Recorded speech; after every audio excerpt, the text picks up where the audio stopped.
Baada tu ya siku chache Prince Ida, mama siku mbili baadaye tu baada ya Prince Ida kuweza kufanya harusi ambayo pia ilikuwa tu harusi ambayo pia imeweza kutrend pale katika social media sana. Ni harusi ambayo pia watu wengi tu zaidi wameendelea kuiongea pale katika mtandao za kijamii, kwa sababu ni harusi ambayo pia inaonekana waliweza kutumia hela nyingi zaidi kuweza kufanya harusi ama kuweza kuwed mke wake wa siku nyingi ambaye pia anajulikana sana pale katika mitandao za kijamii. Na ni harusi ambayo pia imeendelea kuzua reaction nyingi pale katika social media, watu wengi tu wakisema kwamba waliweza kutumia hela nyingi bure tu na kuweza kuziharibu, lakini hao wenyewe tu hawakuwa wameweza kutoa comments zozote. Lakini inasemekana tu ya kwamba kuna trouble in paradise baada tu ya harusi kuweza kukamilika. Huenda tu inasemekana kwamba Prince Ida na mke wake hayuko fresh kabisa kwa sababu tu ya dramas ambazo pia zilitoweza kutokea tu katika hii harusi, ambazo pia hazijaweza kuweka clear. Ni issue ambayo pia watu wengi tu zaidi wanaendelea kufollow pale katika social media, kwa sababu kuna baadhi tu ya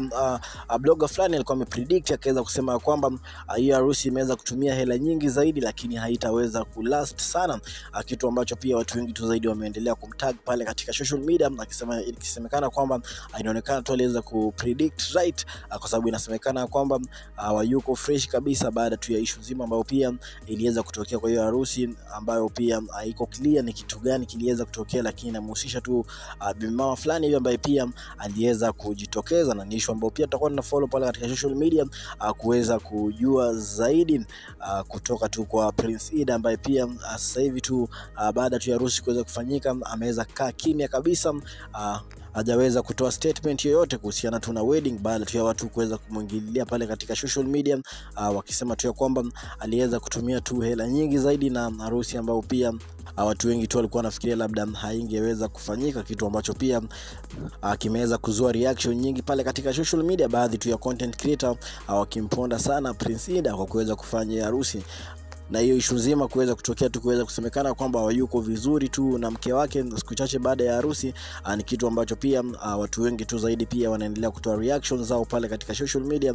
wakisema tu ya kwamba inaonekana tu watu wakifanya harusi wanawaachana, kwa sababu tuliweza kuona kitambo kidogo Betty Kialo aliyewahi kuweza kufanya harusi wakaweza kuachana. Tuliona Akothee aliweza kufanya harusi wakaweza kuachana na mume wake, watu wengi tu wakisema kwamba wanajaribu kuweza connect the dots, kuweza kuangalia kama baada tu ya issue nzima kuweza kutokea waweze kuona kama wataelewana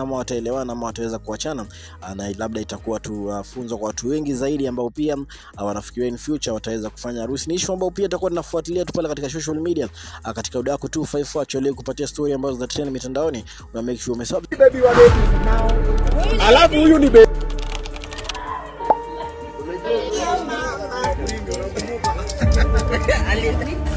what's it called, blue band? Mafi muscular. You know what? Yeah, this is it.